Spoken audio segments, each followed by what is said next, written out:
అధికారులు భూ సమస్యలు నిర్లక్ష్యం చేయరాదు. కూడా చైర్మన్ మరియు ఇన్ఛార్జి ముక్క రూపనందరెడ్డి.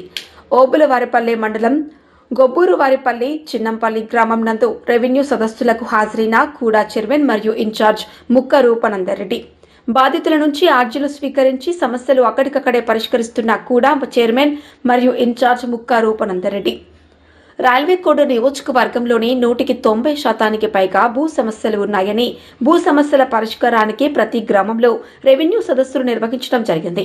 రెవెన్యూ సదస్సుల్లో ప్రధానంగా భూ ఆక్రమణలు, అక్రమాలతో పాటు పలు రెవెన్యూ సమస్యలపై ప్రజల నుండి ఫిర్యాదులు స్వీకరించి ఆన్లైన్ చేయడంతో పాటు నిర్ణీత గడువులోగా సమస్య పరిష్కరించే విధంగా చర్యలు తీసుకోవడం జరుగుతోందని, ప్రతి అధికారి రెవెన్యూ సదస్సులలో భాగస్వామ్యులై చిత్తశుద్ధితో భూ సమస్యలు పరిష్కరించాలన్నారు.